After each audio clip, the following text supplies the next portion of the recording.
Señor presidente, académicos, académicas, señores y señoras, ¿no? Primero de todo, dejadme decir unas palabras para Tony Planas, mi presentador, ¿no? Ya habéis oído que habla más con el corazón del amigo que con la verdad, ¿no? Por tanto, agradecer enormemente la presentación que me ha hecho. Para mí es todo un placer estar hoy aquí en la Real Academia de Estudios Históricos, Genealógicos y Heráldicos, ¿no? Por tanto, en primer lugar quisiera agradecer a los organizadores pues, el haberme tenido a bien invitarme en este ciclo de conferencias y además dar la enhorabuena por la iniciativa, ¿no? Creo que es una iniciativa muy interesante que permite ver desde diferentes perspectivas lo que fue la obra y la persona de Mascaró Pastorius, ¿no? Especialmente en este aniversario de su centenario de su nacimiento. Por tanto, enhorabuena por haber tenido esta iniciativa, ¿no? Antes de empezar con la conferencia, me gustaría comentar algunos aspectos previos, ¿no? Yo no conocí personalmente a Mascaró Pastorius, ¿no? Tampoco viví su contexto histórico ni social, ¿no? Una parte por motivos de edad, pues lógicamente soy mucho más joven que él, y sí que a finales de los 80, principios de los 90, sí que hubiese podido coincidir con él, pero no coincidí porque yo no estaba aquí, estaba estudiando en Barcelona. Por tanto, no conocí de primera mano a Mascaró Pastorius y tampoco conocí de primera mano el contexto donde él vivió. Obviamente conozco su obra y obviamente de segundas voces y de terceras voces tengo conocimiento de muchas cosas que ocurrieron en ese momento, ¿no? Eso supone dos perspectivas a la hora de dar una conferencia sobre Mascaró. La primera es que te enfrentas a ciertas limitaciones, ¿no? Porque no conocí a la persona y no conocí muchas intrahistorias. Yo tengo un muy buen amigo, quizás esto no es muy ortodoxo decirlo en la Academia de Historia y Genealogía, ¿no? Pero que dice que las relaciones genealógicas, familiares, profesionales, de amistad, son como una ciencia exacta, porque te permite entender y situar a las personas y a las relaciones que hay en ellas en un contexto determinado. Bien, por desgracia yo no podré utilizar esta herramienta a la hora de abordar lo que significó Mascaró Pastorius y su obra para la arqueología de las Islas Baleares, ¿no? Y eso ciertamente supone una limitación, porque cuando tú analizas el trabajo de Mascaró Pastorius, es un trabajo ingente, un trabajo brutal, un trabajo que es difícil de asimilar desde la perspectiva actual, ¿no? Entonces tú, cuando lees entre líneas a través de su trabajo, te das cuenta que hay un aspecto que predomina en el trabajo de Mascaró Pastorius en relación a la arqueología, que es lo que yo conozco, ¿no? Y es la enorme pasión que puso Mascaró en su trabajo, ¿no?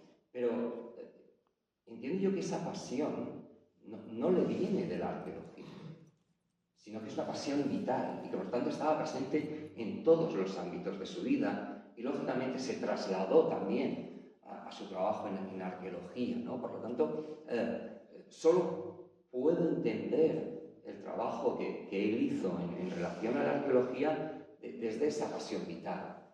Pasión vital que yo, por desgracia, no puedo acercarme a ella porque no lo conocí personalmente y no puedo acercarme, por tanto, a cómo trasladaba en todos los ámbitos de su vida esa pasión que trasladó a la arqueología, ¿no?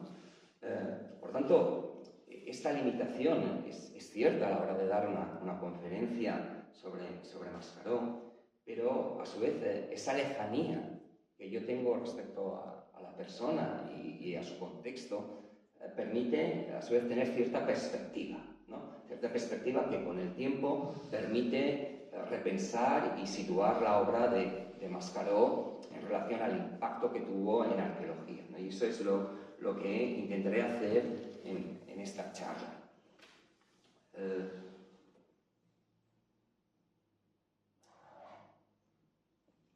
antes de empezar con la conferencia propiamente dicha, tampoco quisiera dejar de dar unas palabras de agradecimiento a la ingente labor que están haciendo las hijas de Mascaró, ¿no? Una ingente labor de recopilación de datos, de recopilación de obras, una recopilación minuciosa de toda su cronología, de toda su biografía, que luego han sido lo suficientemente generosos, junto con sus colaboradores, de crear una web y poner al alcance de todas las personas esa ingente labor de recopilación de la obra y de la vida de Mascaró, de su padre, ¿no? En realidad, la conferencia que voy a dar es directamente deudora de ese trabajo ingente que habéis hecho, ¿no? que han hecho las hijas y que han puesto a disposición de todo el mundo. Y yo creo que, además de estar muy bien construida esta web, la cantidad de información permite resituar y volver a poner a Mascaró Pastorius en su justa medida y ser consciente de lo que fue esa figura, ¿no? Hechas estas aclaraciones previas o estas reflexiones previas, para mí ha sido muy difícil hablar de un único Mascaró Pastorius arqueólogo, ¿no?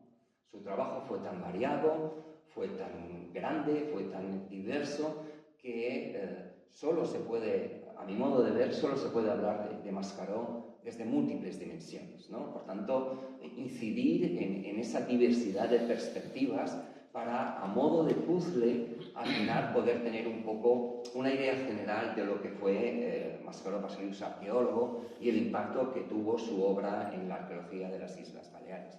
Por eso, permitidme hacer esta conferencia desde diferentes perspectivas, ¿no?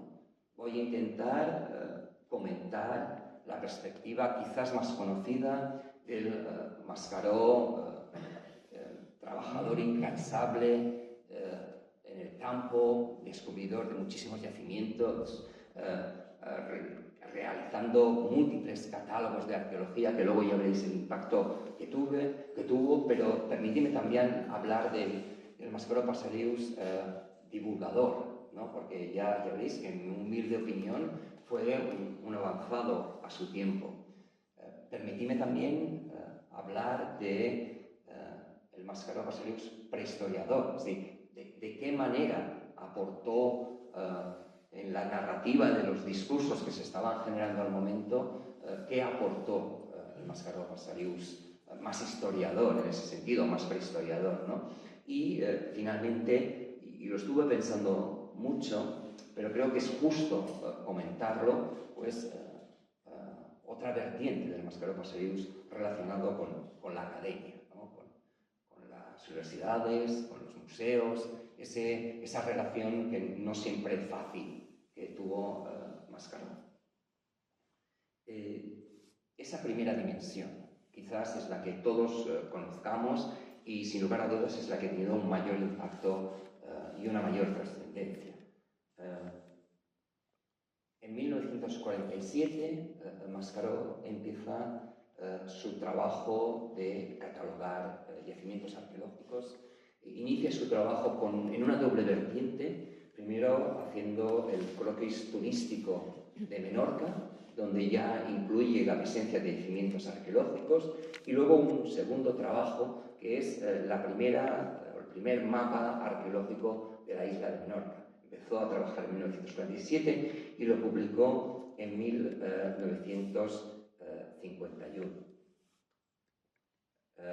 Los últimos trabajos de catalogación de Mascaró Pastorius se publican en 1982, es decir, casi 35 años de trayectoria catalogando, inventariando y cartografiando yacimientos, y lo hace en trabajo conjuntamente con Joan de Nicolás, y son las cazas arqueológicas de Mahón, de Escarstells y de Sant Lluís, y las publican en el tercer volumen de la Geografía e Historia de Menorca, coordinado por el propio Mascaró.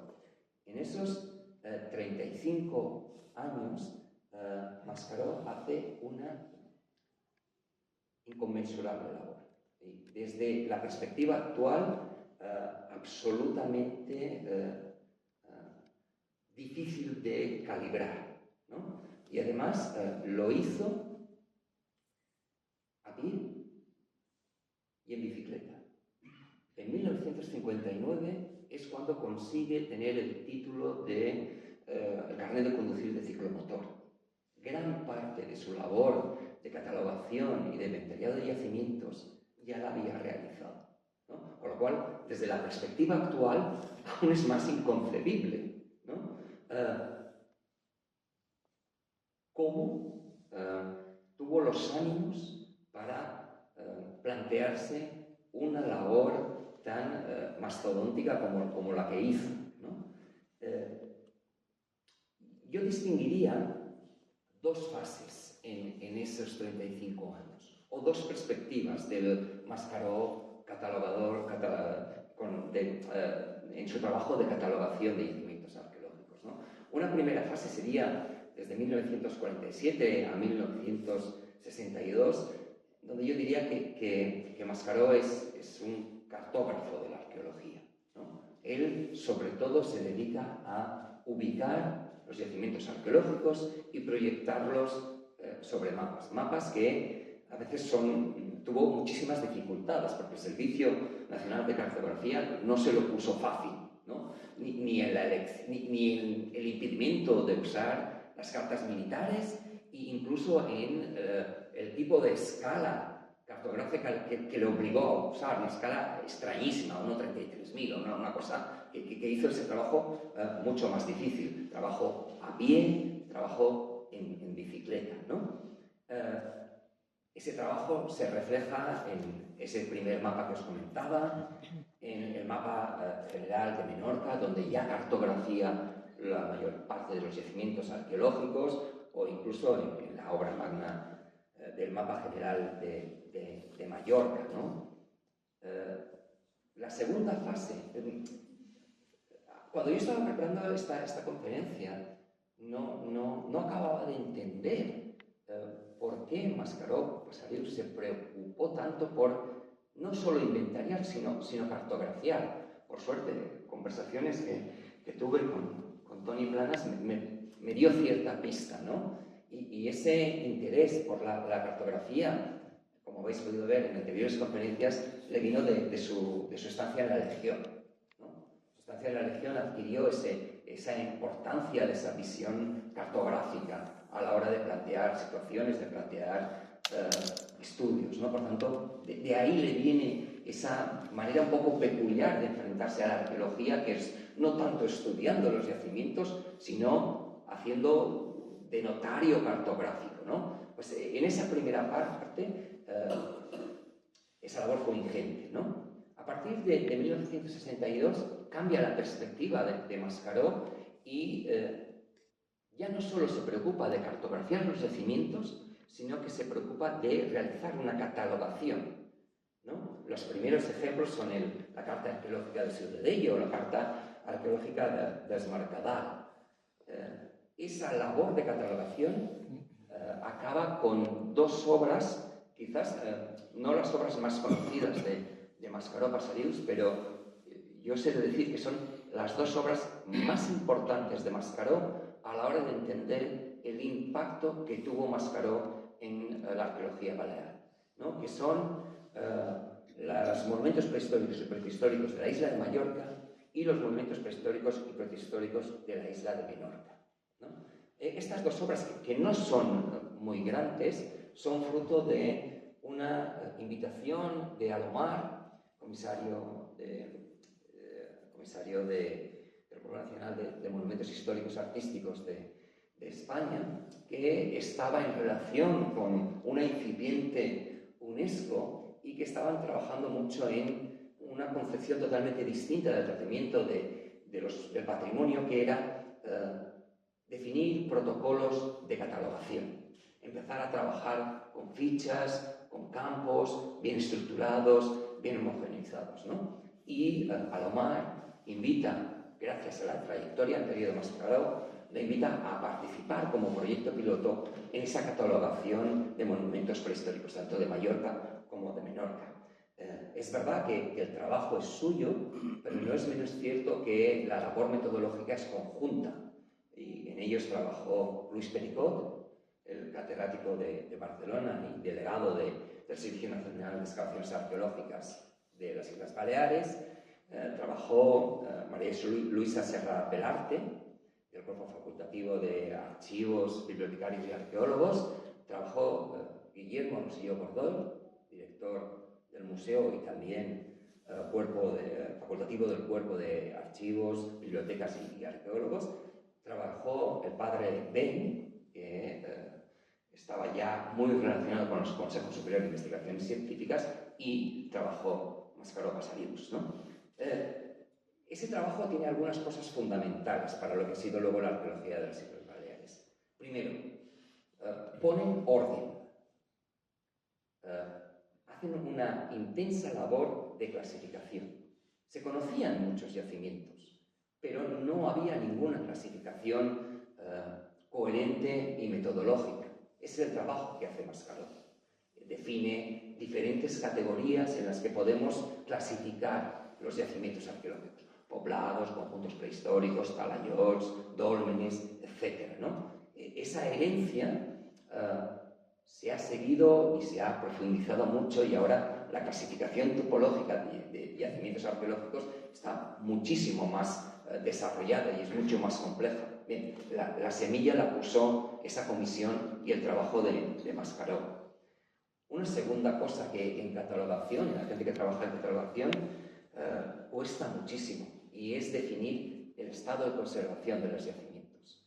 Cuando un yacimiento está bien conservado, cuando su conservación es buena, cuando es mala, cuando es regular. Bueno, el trabajo de Mascaró puso las primeras bases metodológicas para definir, ¿no? Incluso con ejemplos y con fotografías, ¿no? Un yacimiento es bueno cuando conserva los elementos estructurales. Un yacimiento es regular cuando, aún pudiendo intuir cómo era esa estructura, gran parte de estos elementos estructurales están caídos, pero son reconocibles, etcétera, etcétera, etcétera, ¿no? Esa labor tan compleja y tan técnica que ahora estamos realizando también fue sembrada inicialmente por Mascaró Pasarius. Y un tercer campo que tiene una importancia que va mucho más allá de la arqueología, y es la definición de las áreas de respeto de los yacimientos. Eso tiene unas implicaciones a nivel urbanístico muy importante, porque se hace una línea de protección alrededor del yacimiento. Dentro de esa línea el yacimiento está protegido, por tanto las intervenciones urbanísticas que se pueden hacer son muy reducidas. Fuera, las actividades urbanísticas que se pueden realizar son las que permite la normativa, ¿no? Esa línea tiene muchas implicaciones, y muchas de ellas económicas, ¿no? Por tanto, esa línea no es fácil de colocar en un mapa. Y hay muchísimas discusiones metodológicas de cuál es la manera para colocar correctamente esta línea que separa donde se pueden hacer unas cosas y donde no se pueden hacer otras.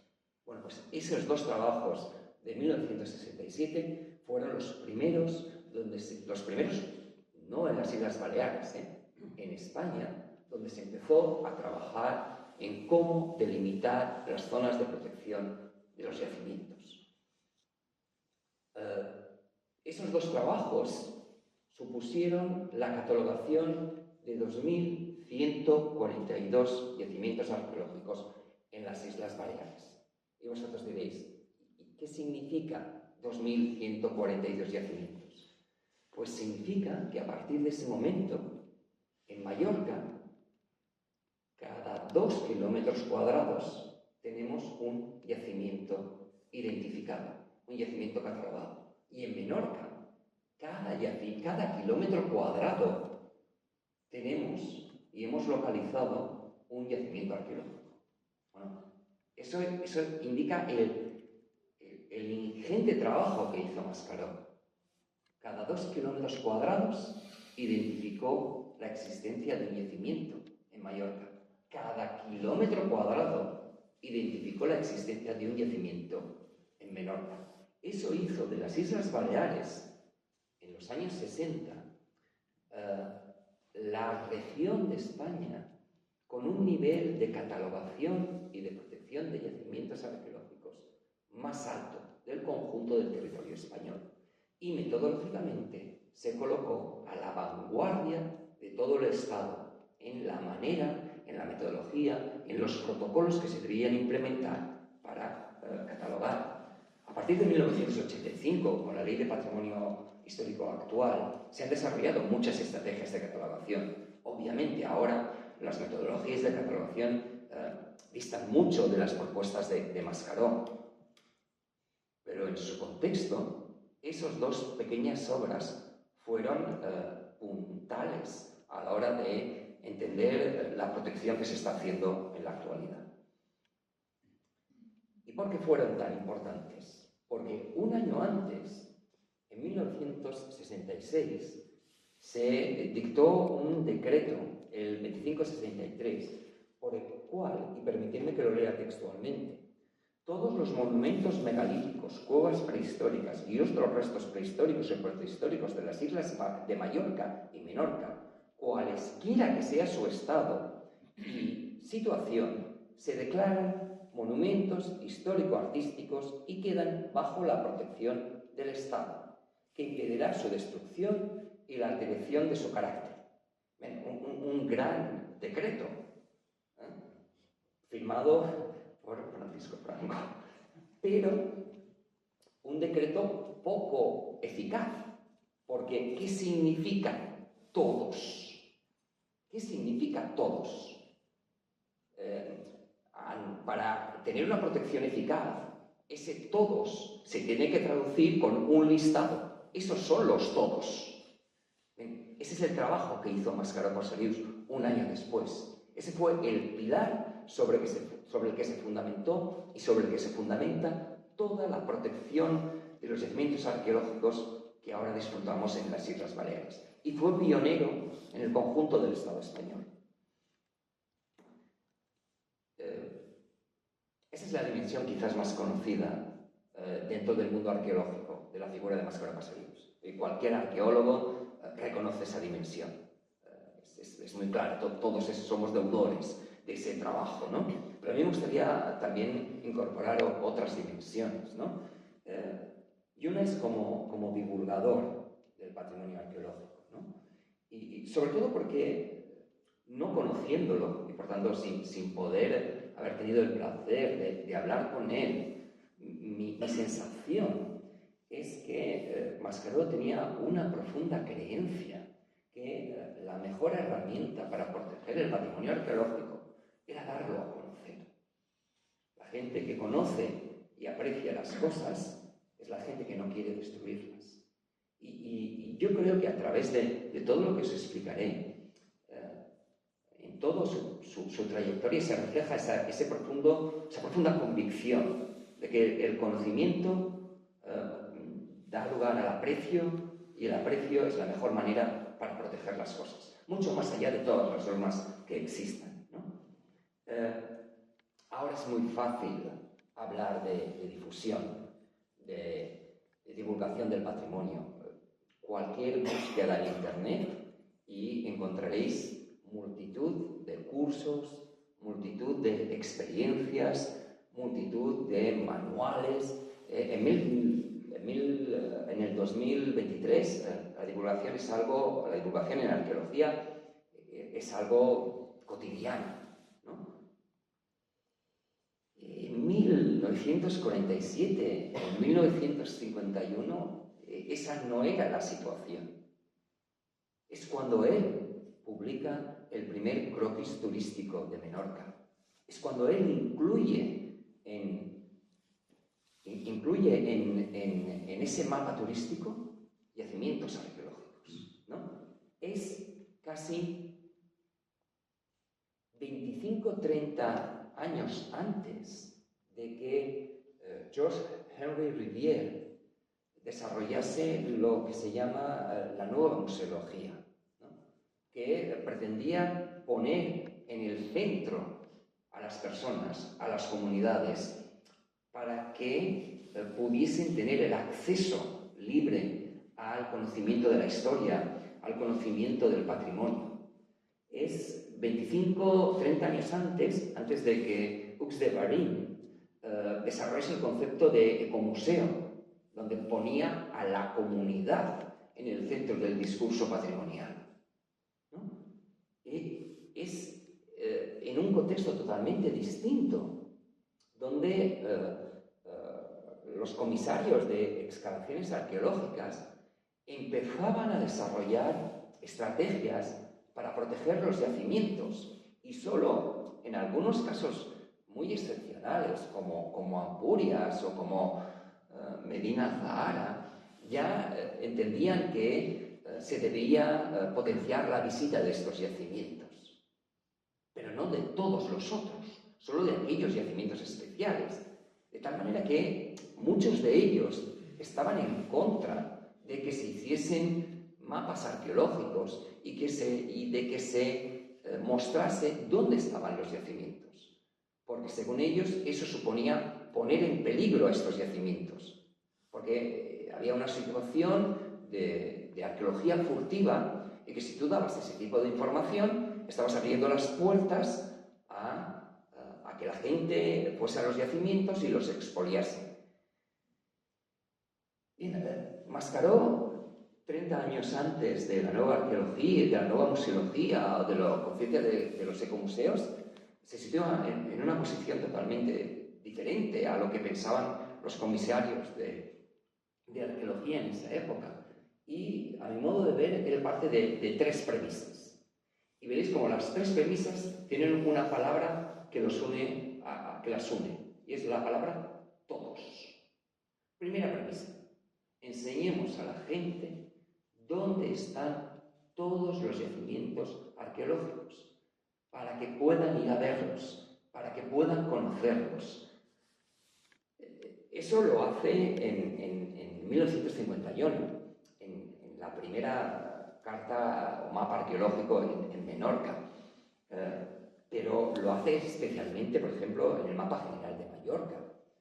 Y cuando dice todos, os he puesto la hoja 22, que es la hoja de Artà, ¿no? En esa hoja hay dos grandes yacimientos muy conocidos y muy conocidos en esa época: Ses Païsses y Son Favar, ¿no? Santuario y probablemente uno de los poblados talayéticos más espectaculares de Mallorca. Mascaró no ubica estos dos yacimientos famosos. No. Mascaró los ubica todos. Los que no son tan espectaculares, los que son fáciles de acceder, pero también los que son difíciles de acceder. Todo el conocimiento arqueológico a disposición de todo el mundo. Y por eso ubica yacimientos como Saretat, os Puig de ses Tres Termes. A día de hoy, subir el Puig de ses Tres Termes es toda una aventura, Es dificilísimo porque la vegetación impide el acceso. Todos los yacimientos a disposición de todo el mundo. Segunda premisa: todo el mundo tiene derecho a conocer y a disfrutar del patrimonio y de la historia de nuestros antepasados. ¿Y cómo traslada esta segunda premisa? Con multitud de estrategias. Croquis turísticos, el primero en 1951, croquis turísticos, donde ya ubica yacimientos arqueológicos y se avanza casi 50 años o 60 años a la idea que ahora estamos trabajando de hacer de la arqueología un recurso turístico, cultural, bla, bla, bla, bla. 1951, croquis turístico, yacimientos arqueológicos. 1956, segundas ediciones, más completas, mapa turístico de Mallorca, ahí están presentes. Primera estrategia. Segunda estrategia. La primera conferencia que yo he podido seguir gracias a toda la información disponible en la web, la realiza en 1953 en el Club Náutico de Ciudadela. Se titula Los grabados rupestres de Mallorca. La última conferencia de arqueología que yo he podido encontrar es en 1987 y y se titula El indígena mallorquín prerromano en el Teatro Principal de Palma. Entre 1953 y 1987, Mascaró realiza más de 70 conferencias.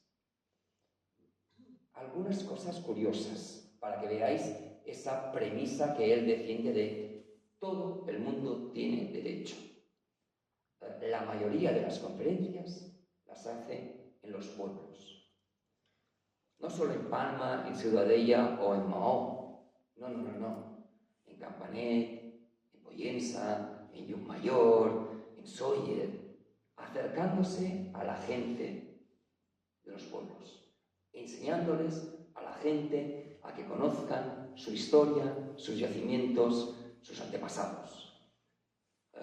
Es ahí donde realiza la mayor parte de sus conferencias. El otro bloque importante es el ámbito científico, en los círculos científicos.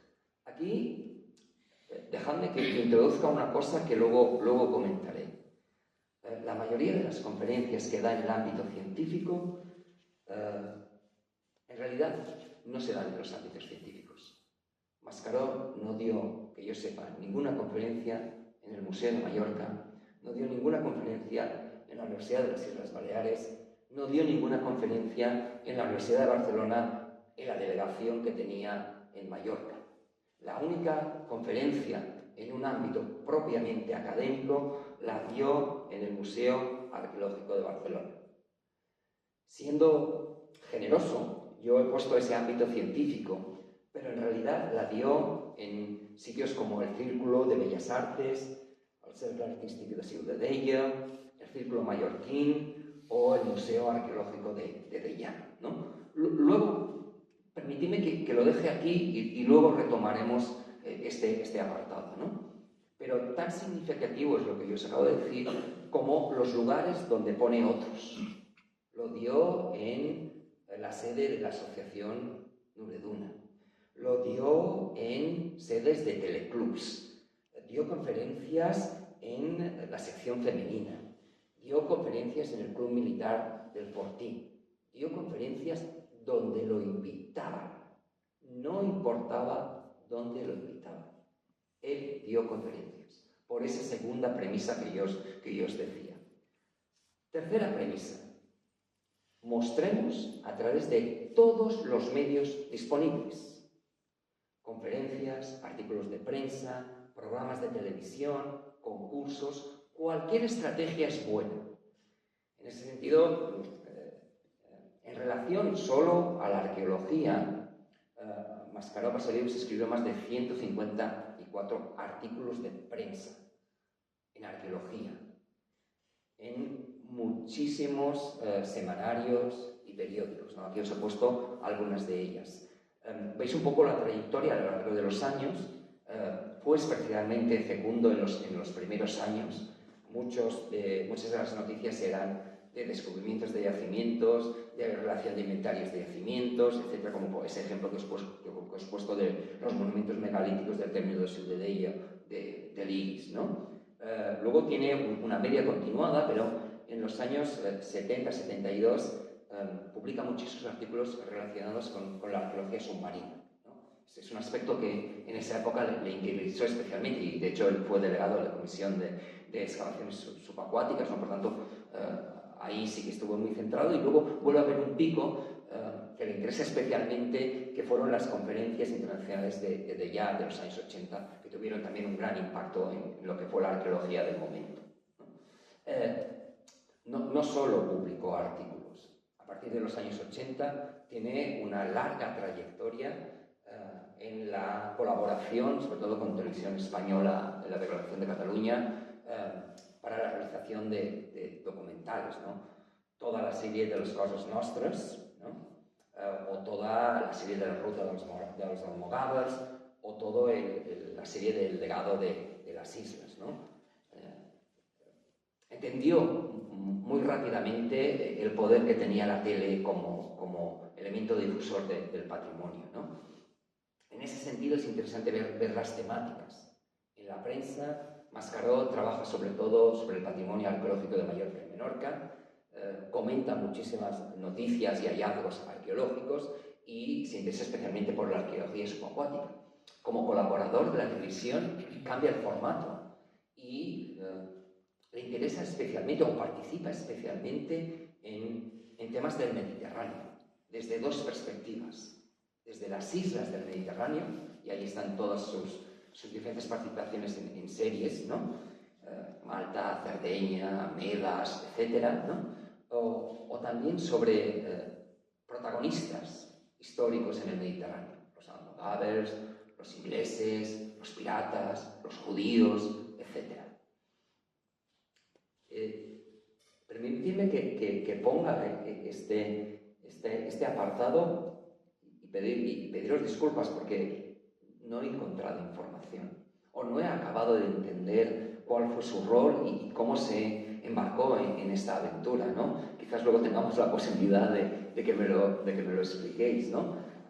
Pero también participó en una de las primeras misiones españolas en la isla de Pascua, ¿no?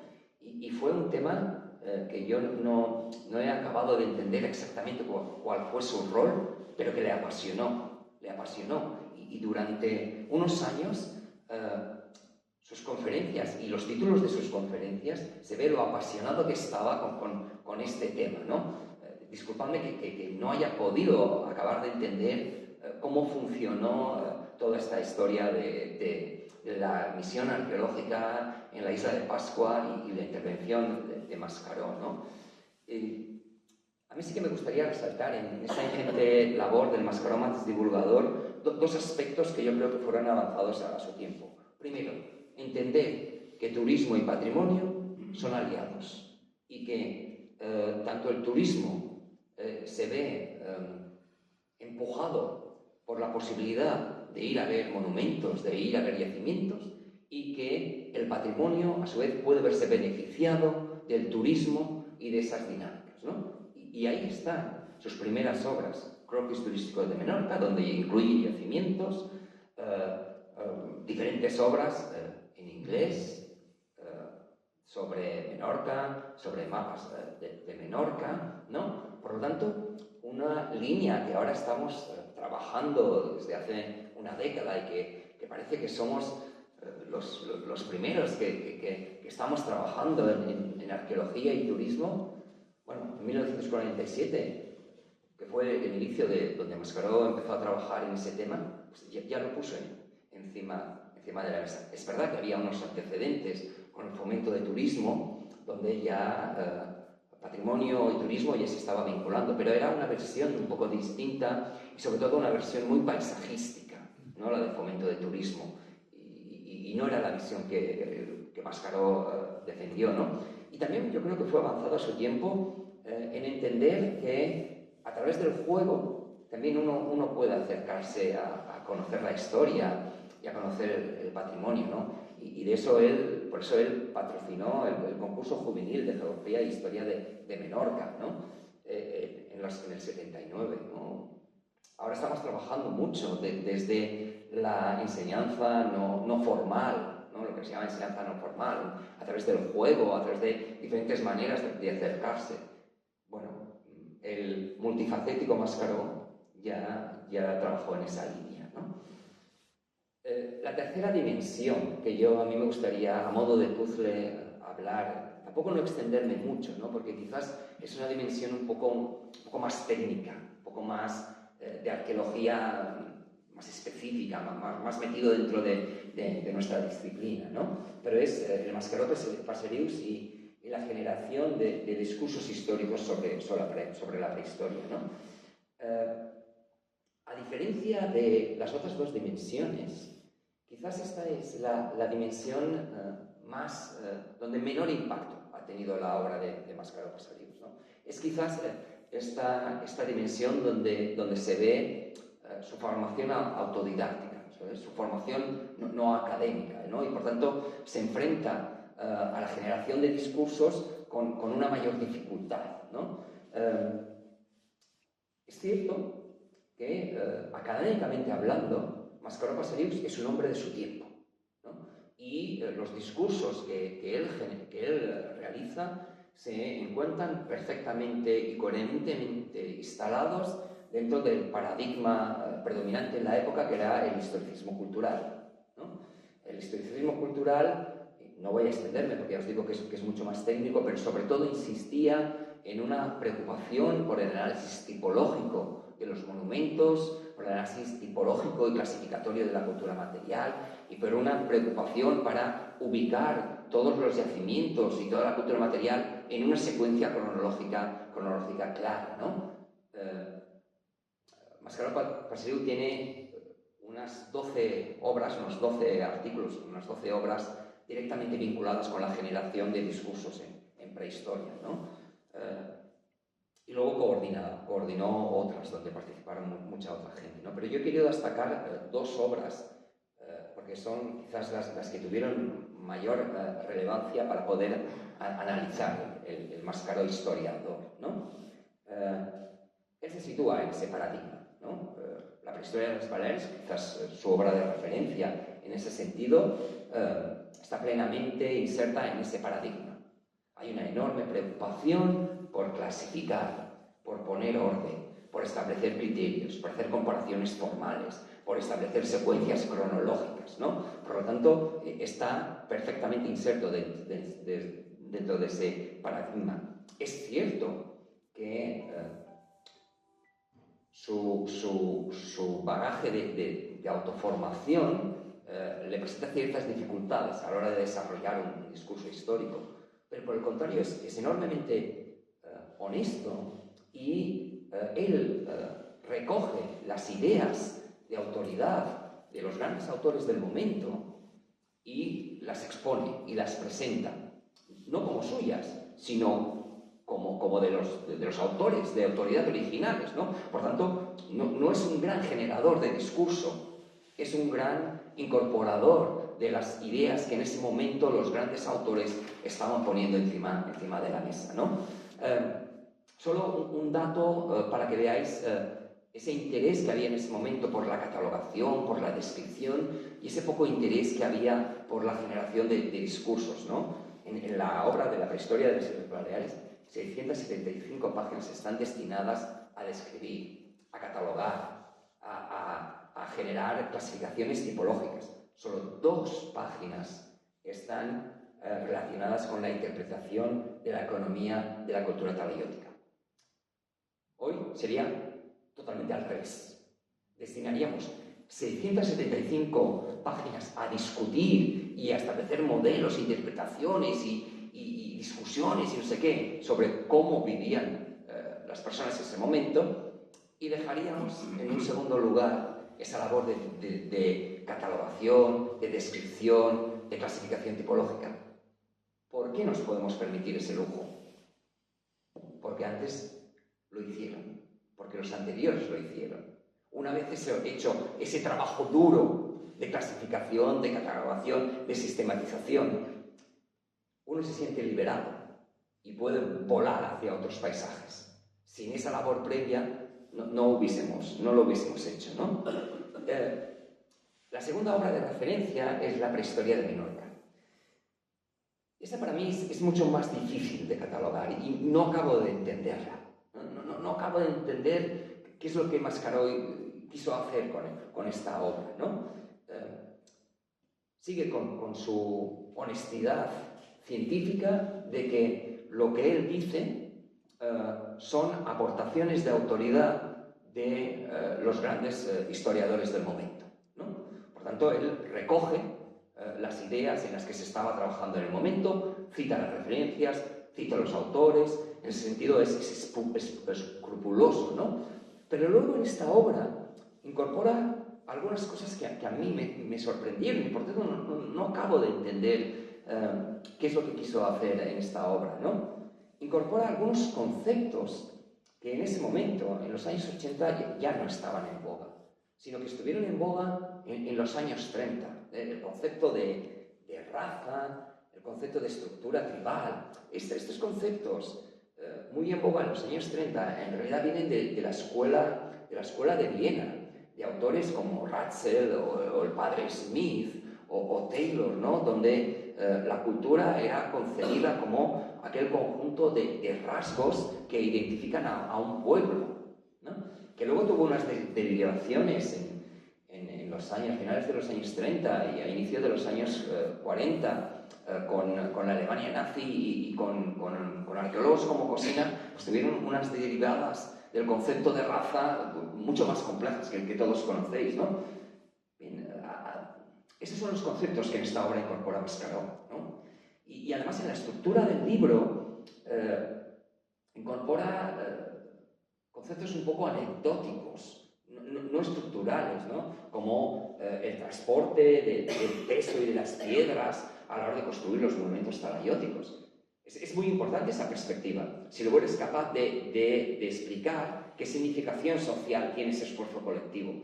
No lo hace Mascaró, ¿no? Entonces tiene una estructura que recuerda a obras mucho más antiguas, ¿no? Incluso a las primeras obras como las de Ramis, ¿no? Del siglo XVIII, ¿no? Por lo tanto, esa obra ha tenido un impacto mucho más puntual, porque es un poco extraña de entender, ¿no? Además, no solo tuvo esa dificultad no académica de Mascaró, sino que además se enfrentó en el mismo momento a la publicación de 3 obras capitales por 3 monstruos, permitidme la expresión, ¿no? 1972, La cultura talayótica de Rosselló-Bordoy, 1973 en inglés y su publicación en 1975 en castellano de las Islas Prehistóricas, las Islas Baleares en tiempos prehistóricos, de Pericot, el catedrático de la Universidad de Barcelona, y en 1978 la publicación de la tesis de Fernández Miranda, ¿no? Estas 3 obras estructuran hasta mediados de los 90 la prehistoria de las Islas Baleares y hace que las obras de Mascaró queden en un segundo término, eclipsadas por, académicamente hablando, eclipsadas por la obra de estos 3 autores, ¿no? Otra cosa muy distinta es el impacto social, porque estoy convencido de que la obra de Guillermo Rosselló-Bordoy sí que tuvo un impacto social. De la misma manera que estoy convencido que la obra de Fernández Miranda solo tuvo un gran impacto académico. Publicada por el CSIC, solo los especialistas, los profesionales de la arqueología o gente muy específica entendió y consultó esta obra. Igual que la obra de Luis Pericot, que tuvo un impacto social restringido. Por tanto, una cosa es la perspectiva académica, donde Mascaró quedó muy difuminado por la obra de estos autores, y otra es el impacto social. Probablemente fue mucho más leído Mascaró de lo que fue Luis Pericot o de lo que fue Fernández Miranda. Tengo más dudas con la obra de Guillermo Rosselló-Bordoy. Dejadme hacer ya la última dimensión para ir acabando esta conferencia, que es una dimensión que yo estuve tentado de no hacer, ¿no? Primero porque tantos años después del fallecimiento de Mascaró Pastorius, y cuando muchas de las personas que estuvieron en ese momento ya no están vivas o ya son muy mayores, no sé si es necesario. No sé si es necesario, pero al mismo tiempo pensé que era justo ponerlo encima de la mesa y comentar, ¿no? Por lo tanto, tampoco me extenderé en esa dimensión, porque además es una dimensión que, para poder entenderla bien, tienes que haber estado allí, tienes que haber entendido las intrahistorias, y por tanto es difícil de valorar desde fuera y desde la lejanía, ¿no? Porque en esa relación compleja entre Mascaró Pastorius y la academia, las intrahistorias tuvieron mucha importancia. Pero permitidme que os ponga en 2 antecedentes de contexto, para que entendáis que la relación entre Mascaró Pastorius y la academia no responde tanto a las personas que intervinieron en ella, sino también responde mucho al contexto, a la estructura, en términos casi braudelianos, ¿no? Donde la estructura acaba configurando el proceso histórico, más allá del posicionamiento individual de las personas, ¿no? Por lo tanto, la relación de Mascaró con la academia probablemente hubiese sido muy parecida en el resultado final. En el cómo se dio, ahí sí que intervienen el carácter y las dinámicas de las personas, ¿no? Por lo tanto, en ese contexto donde debemos situar la relación de Mascaró con la academia, debemos situar dos momentos, ¿no? El primero entre 1939 y 1955, donde hay la Comisaría General de Excavaciones Arqueológicas, presidida y dominada por Martínez Santaolalla. Es una estructura concebida desde una perspectiva fascista, ¿no? Martínez Santaolalla era fascista y concibe la praxis arqueológica desde esa perspectiva, donde la arqueología es el soporte material de nuestros antepasados que permiten identificar a los pueblos, a las culturas, a las razas. Esa perspectiva también se proyecta en la manera en que Martínez Santaolalla organiza la Comisaría General de Excavaciones, ¿no? Es una estructura muy individual, muy jerarquizada y muy vinculada a esa manera de entender el poder del partido fascista, ¿no? Se estructura en comisarios, insulares, provinciales, locales y, en aquellos casos cercanos a la manera de entender el mundo de Martínez Santaolalla y del movimiento fascista, pues se integran en ellos y, por tanto, los no académicos se integran perfectamente en la praxis académica. También es un momento donde algunos miembros destacados de la academia, catedráticos de la Universidad de Prehistoria, han tenido que exiliarse, ¿no? Como Bosch Gimpera, que acaba en México, ¿no? Hay un proceso de expurgo de parte de la academia, ¿no? El segundo momento donde debemos situar la relación de Mascaró Pastorius y la academia es a partir de 1955. Es lo que nosotros a veces llamamos la revolución o el golpe de estado de los catedráticos, ¿no? A partir de 1955, Martínez Santaolalla es destituido y la organización de la praxis arqueológica queda en manos de los grandes catedráticos de universidad del momento. Almagro Basca a la cabeza, pero también está Lluís Pericot, García Bellido, Schultens, Serra y Ràfols, ¿no? En ese momento, la praxis arqueológica vuelve a la academia universitaria, se formaliza otra vez como academia y hay una profunda labor de profesionalizar la práctica arqueológica. Esa profesionalización entra en conflicto con la gente que practica la arqueología sin tener una formación académica. Y ese conflicto supone dos situaciones. O se van integrando bajo la cobertura de los catedráticos, de las escuelas que generan los catedráticos, o acaban excluidos de la academia. ¿De qué depende? Básicamente de la manera de ser de los catedráticos. En algunos casos los incluyen, en otros casos entran en conflicto y los excluyen. Esta estructura en Mallorca se proyecta a través de la figura de Guillermo Rosselló Gordoy. Guillermo Rosselló Gordoy es discípulo de Lluís Pericot. Empezó con él toda su trayectoria arqueológica a través de la beca Marc y fue director del Museo de Mallorca. Fiel a su tiempo, Guillermo Rosselló Gordoy hace esta labor de integrar la praxis académica, la praxis arqueológica dentro de la academia. Y por lo tanto, no integrar, expulsar o muchas veces entrar en conflicto con las personas que no están dentro de la ortodoxia de esa academia. Mascaró no está dentro de la ortodoxia.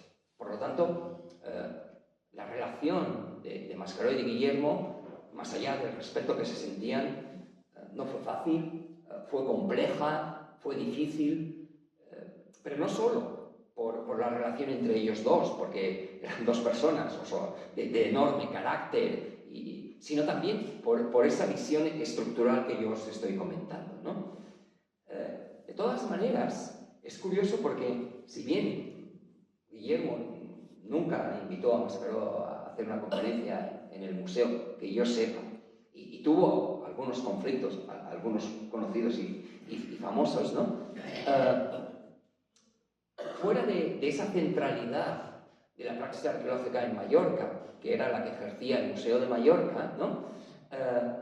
Mascaró sí que mantiene esas relaciones con la academia, pero siempre en esa periferia, ¿no? Con Alomar, con Corominas, con el padre Bain, con Fernández Miranda, con Almagro Mar. Dejadme poner, o he puesto solo como ejemplo, un extracto que he sacado de la cronología que está en la página web, ¿no? Para ver cómo Mascaró se sitúa en la periferia, pero mantiene esas relaciones, ¿no? En 1981 se va a Albarracín a hablar con el doctor Almagro, el catedrático Almagro. Era una de las personas con mayor poder en la arqueología del Estado español. En el mismo 81 trabaja con Corominas. Corominas es una de las figuras centrales de la arqueología catalana. En el 83 va a visitar a Fernández Miranda. Fernández Miranda es, o intentaba ser en esos momentos, intentaba posicionarse como una figura central dentro del panorama de la arqueología en el Estado español, ¿no? Por lo tanto, aunque no estuviese dentro de la academia en las Islas Baleares, sí que intentaba relacionarse con la academia en otros ámbitos, ¿no? Lo mismo con los arqueólogos extranjeros, ¿no? Tuvo muy buenas relaciones con Waldron, tuvo buenas relaciones con Genk, con las misiones alemanas en Sillot. De hecho, le traduce algunas obras, y tuvo muy buenas relaciones con Lilly, ¿no? el gran arqueólogo sardo que trabajó en esos países, ¿no? Por lo tanto, si bien tuvo dificultades para integrarse en la academia, sí que tuvo relaciones en esa periferia. Permitidme acabar esta conferencia con algunas reflexiones, quizá más personales, ¿no? Después de haber retomado la lectura de obras que había leído hacía mucho tiempo y haber pensado un poco en la figura de Mascaró, ¿no?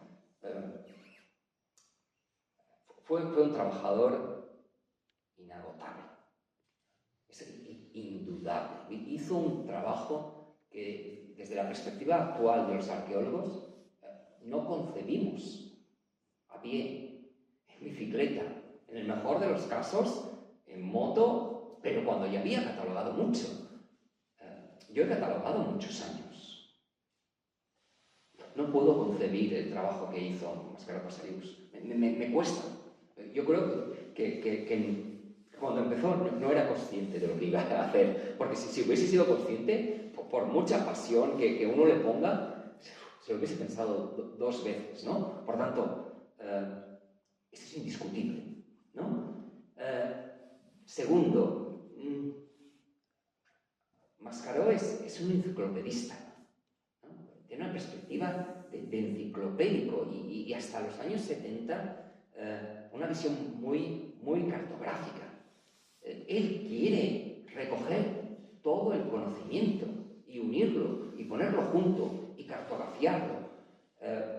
A mí, cuando estaba revisando la obra de Mascaró para preparar esta conferencia, no podía dejar de pensar en los habitantes de dos reinos imaginarios, ¿no? El que propuso en el cuento Silvia Bruno Lewis Carroll, o el que propuso Borges en el rigor de la ciencia, ¿no? Aquellos paisanos de aquellos dos imperios que desarrollaron tanto la cartografía que acabaron haciendo un mapa a la misma escala que la realidad, ¿no? Y que luego se dieron cuenta de que para qué hacer un mapa a la misma escala que la realidad, mejor usar la realidad. O en Borges, ese mapa gigantesco acabó siendo paisajes abandonados, ¿no?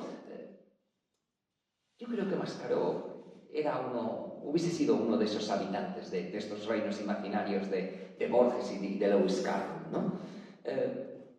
La segunda idea o la segunda impresión personal que no se me va de la cabeza preparando esta conferencia viene de unas ideas que aportó Ingold. Ingold es uno de los grandes teóricos de la arqueología del paisaje, ¿no? En inglés, un referente, ¿no? Bueno, Ingold defiende que el territorio y el paisaje, o la percepción que nosotros tenemos del territorio y el paisaje, va íntimamente ligado a dos aspectos. Uno, a cómo nos movemos en ese territorio, a cómo nos movemos a lo largo de ese paisaje, y dos, a los referentes de la memoria y a los referentes como observadores que tenemos de ese paisaje. Porque los espacios conocidos no solo son conocidos, son espacio de la memoria. Yo allí he tenido muchas vivencias. Por tanto, yo me muevo yo soy de Sóller, pues yo me muevo por Sóller de una manera distinta a cómo se puede mover un turista por Sóller. Pero no porque nos movamos de diferente manera por el territorio, sino porque lo percibimos diferente. Bueno, Mascaró percibió el territorio de una manera muy especial. A pie, en bicicleta, hablando mucho con los habitantes, con los campesinos, con los payeses, entablando una conversación directa. Es verdad que luego él lo proyecta en un plano, en un mapa, pero ese mapa está muy alejado de la percepción real que Mascaró tenía de su paisaje, de sus territorios, de sus lugares comunes en Mallorca y en Menorca. Y eso me sirve para reflexionar sobre otro punto, ¿no? Claro, es que Mascaró se encontró en un momento muy complejo, ¿no? Por una parte estaba empezando la Mallorca turística y por otra parte se empezaba a resquebrajar el mundo rural de Mallorca, ¿no? Por lo tanto, dejadme que me lo imagine así, ¿no?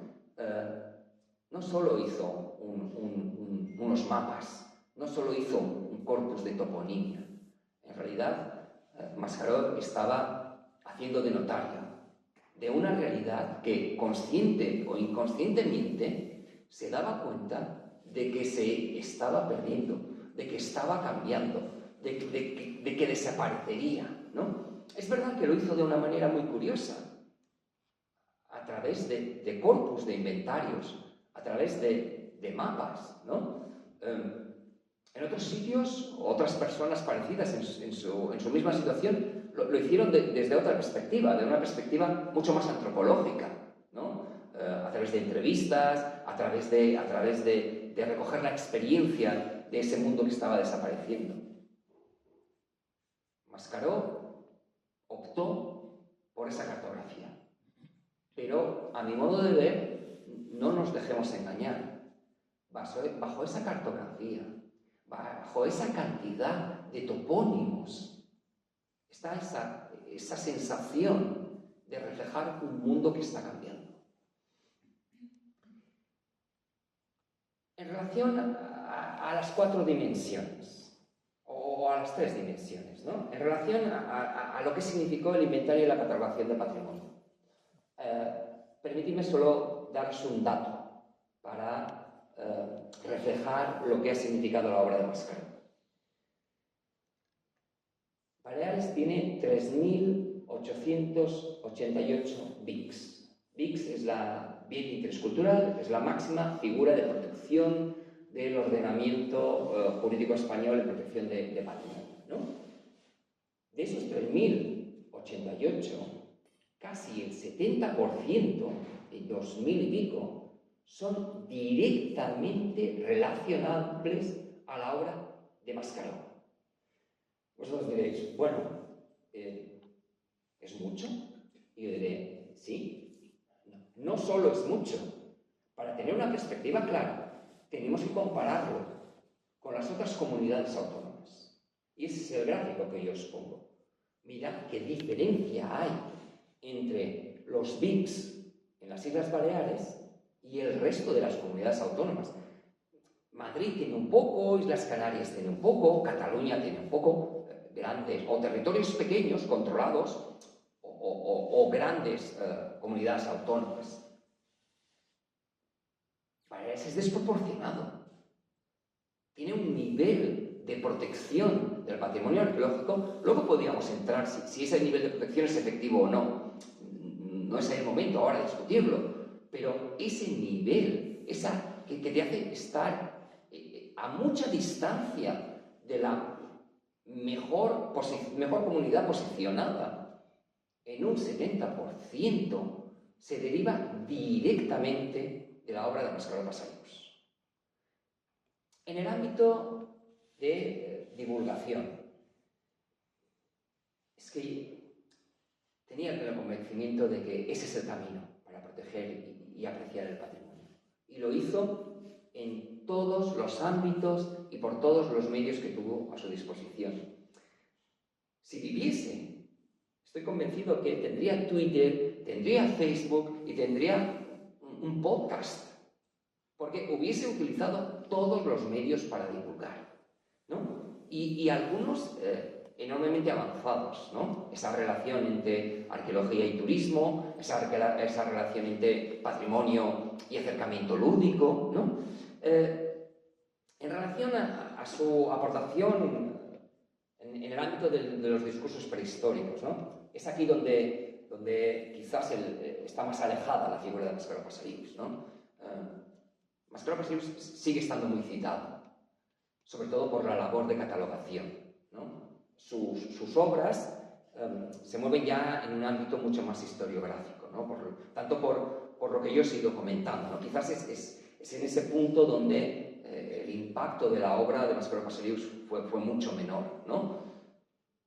Tanto por su formación y por la dificultad que tenía de generar discursos y sobre todo por la comparación que en esa misma época, en esos mismos momentos, se publicaron tres obras de referencia, ¿no?